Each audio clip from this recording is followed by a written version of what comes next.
zahirnya baik tapi batinnya keropos. Bisa. Karena apa? Dia hanya ingin dipandang baik.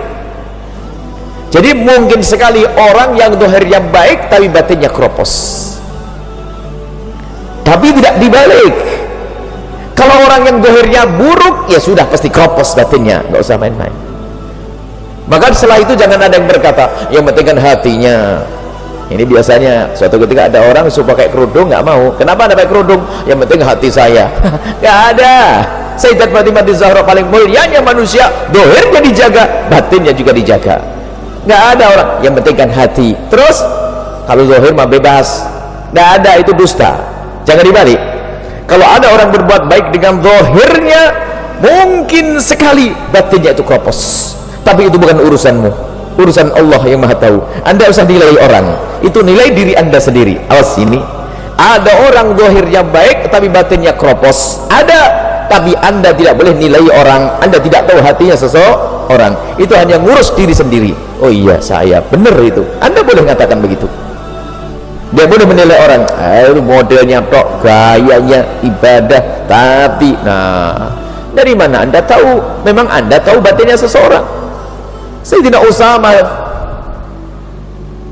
Usama bin Zaid menyesal suatu ketika ada orang yang dalam sebuah peperangan, ada satu musuh yang sudah mau dibunuh begini, di saat mau dibunuh mengucapkan asyhadu an la ilaha illallah wa asyhadu anna muhammadar rasulullah. Dipenggal, jeder. Lalu nyampe berita ke Nabi, rasanya Usama bin Zaid telah membunuh orang yang telah bersyahadat. Usama berhujah, ya Rasulullah, dia bersyahadat karena takut dengan kemilaunya pedangku. Menjawab begitu, apakah padahal yang namanya Usama bin Zaid sangat dicintai oleh Nabi, dan ayahandanya Zaid yang sangat dicintai oleh Nabi, anaknya dicintai, Usama sangat dicintai oleh Nabi, panglima perang, umurnya masih 16 tahun, hebat dia. Berita itu sampai kepada Nabi, kenapa kau bunuh dia sudah bersyahadat? Dia mengucapkan syahadat karena takut dengan kemilau pedangku ya Rasulullah. Mulai hari itu Nabi marah dengan marah yang sangat. Allah syakukta sadrah, kau tahu telah membelah dadanya hingga kau lihat hatinya seperti itu. Marah Nabi sampai nyesal sekali Sayyidina Usama bin Zaid, sampai beliau berkata, karena begitu takut, begitu marahnya Nabi kepada saya, sampai aku berangan-angan kalau aku masuk Islam saat ini, sehingga dosa yang lalu akan dihapus oleh Allah. Begitu Nabi marah kalau ada orang sok tahu tentang hati. Nilai orang, itu modelnya tok, tapi hatinya, Masya Allah, ente hebat bener tahu hatinya orang. Antara dua, Anda pendusta, Anda dukun. Enggak ada pilihannya, pilih mana? Yang sok tahu hatinya orang antara Anda pendusta atau Anda dukun. Dukun kan sok tahu ya. Nggak perlu. Maka dari itu urusan Anda dengan diri Anda sendiri. Maksudnya untuk koreksi diri, bukan koreksi orang. Dapat ilmu, koreksi orang terus. Jadi awas, bisa saja Anda punya perilaku baik, tapi bukan dari batin, bukan dari pancaran batin.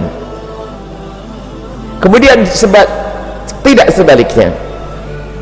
Kalau ada orang yang zahirnya jelek, ya dari batin yang jelek, nggak mungkin. Kemudian di sana ada pembahasan lain lagi, orang yang sok main batin-batin saja, pakai dalil lagi. Dalilnya salah lagi. Innallaha la yanzuru ila suwarikum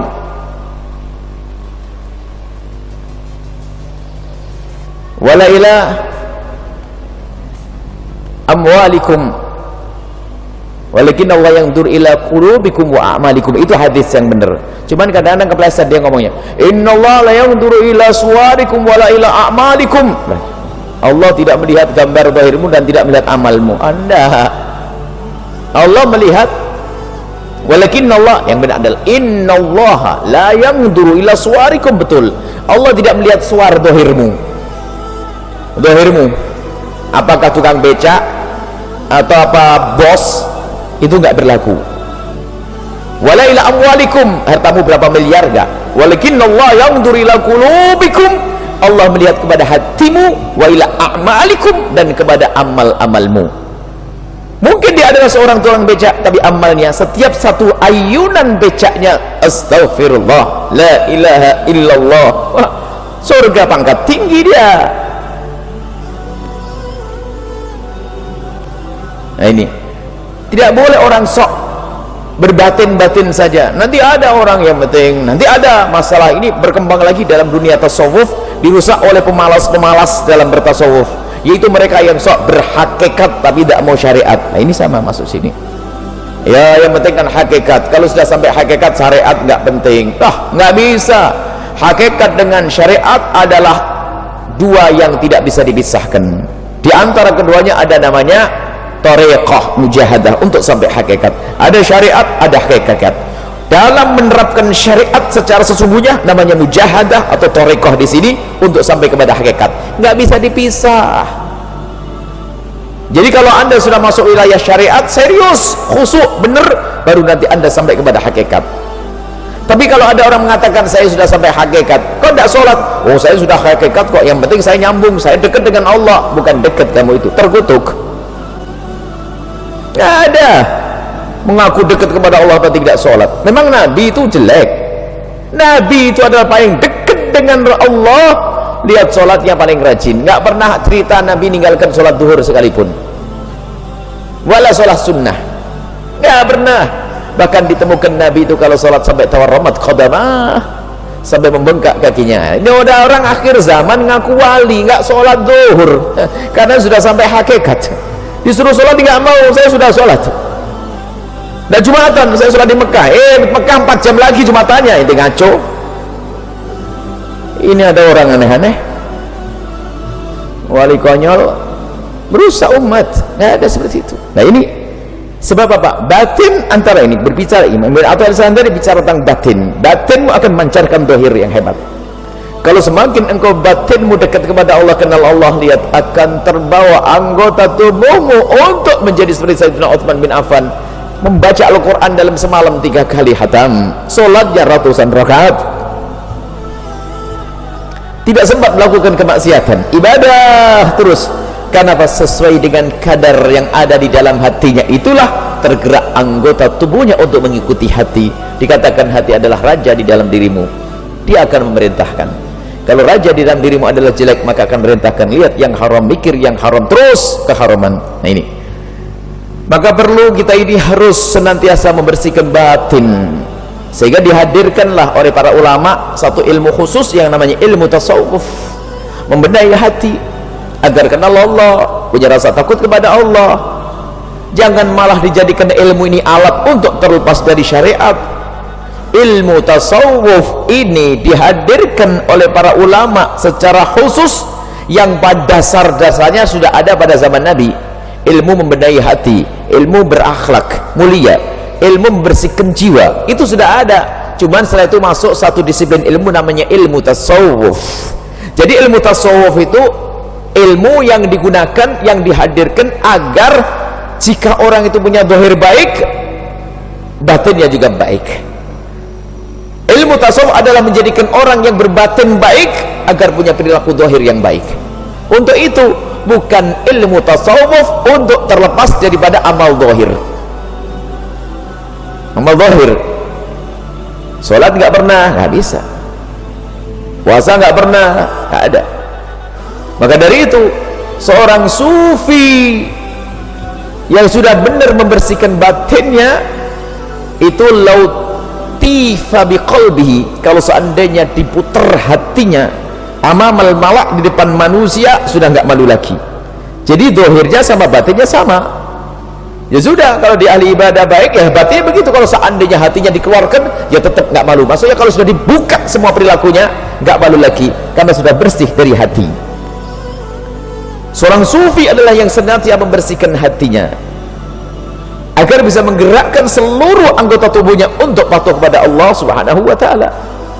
Itulah ilmu hebat, ilmu dahsyat. Cuman penyakit ada maunya itu, nggak boleh. Kita sering tidak kuat untuk menahan lidah kita untuk menilai orang lain. Mungkin anda sudah sebel kalau suatu ketika ada orang, Pak Haji, saya mau nyumbang di masjid, tapi tolonglah setiap hari diumumin ya. Kalau perlu tulis sepanduk sana. Anda sudah pegel, padahal anda tidak keluar duit. Anda sudah enak lihat ya kan? Karena kita sudah tidak tahan harus komentar kepada seseorang. Ya apaan tuh, numbang aja, padahal nggak banyak, itu aja lebih banyak. Kita sering masuk wilayah Allah, nilai batin, dan itu kesalahan.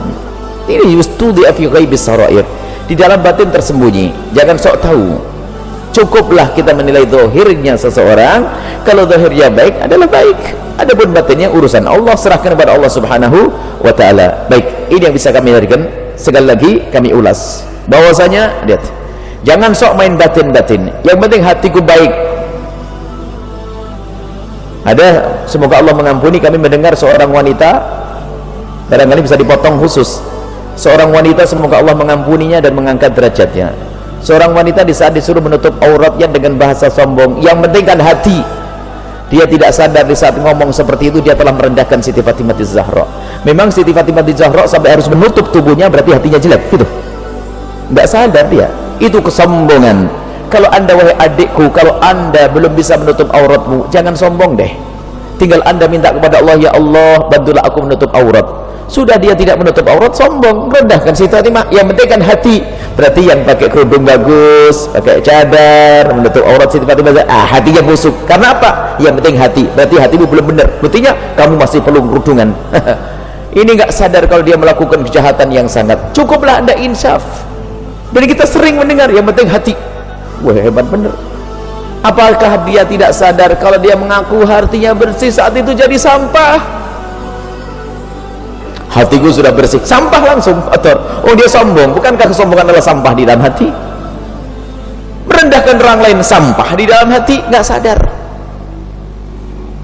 Maka ingat, jangan anda menilai batinnya seseorang. Cukup kalau anda melihat lahirnya seseorang, insya Allah batinnya juga baik. Cuman tadi kami tekankan bahasanya, ilmu ini lebih perlu ditekankan untuk kita. Begini, jadi kalau batinmu baik, pasti lahirmu itu baik. Maka kalau lahirmu itu baik, kalau tidak dari batin, engkau pun bisa menilai. Kenapa? Iya ya, saya di depan orang baik, malu, tapi kok dekat Allah nggak malu. Di depan orang saya tidak mau kelihatan nonton apa, tapi di saat sendiri di kamar saya kunci, kok saya nonton segalanya. Lah, ada apa ini? Memang Allah tidak melihat kita. Kadang saya sering guyon, tapi ya kadang-kadang beneran juga. Ada sebagian ibu-ibu yang semoga menjadi ibu yang solehah. Itu kalau saya datang itu langsung pakai baju lengkap. Ada Buya datang. Jadi dia lebih takut kepada saya daripada kepada Allah. Ini kan problem. Ini guyonan, tapi beneran juga kadang ini. Iya, nggak boleh begitu. Takut kepada Allah tentunya. Buya, haji. Memang saya ngapain? Saya tidak punya malaikat untuk menghukum anda kok. Allah yang punya malaikat itu. Jadi ini perlu kejujuran. Kita dimanapun harus merasa dilihat oleh Allah. Itulah makom tinggi seorang hamba, itu makom ihsan, anta'budallaha ka'annaka tarah, fa illam takun tarahu fa innahu yarak. Merasa kita dilihat oleh Allah Subhanahu wa taala. Nah itu kalau sudah merasa dilihat Allah, makom batin yang sadar. Ini yang dibahas. Batinmu sudah kenal Allah, mau tidak mau lahirmu akan terbawa untuk bisa menerjemahkan batinmu, karena nggak bisa dipisahkan. Anggota tubuh zahirmu mau tidak mau akan patuh dengan batinmu. Semoga Allah menjadikan batin kita bersih. Semoga Allah menjadikan zahir kita baik. Semoga Allah menjadikan perilaku kita baik dan menjadikan batin kita lebih bagus daripada zahir kita. Wallahu a'lam bissawab.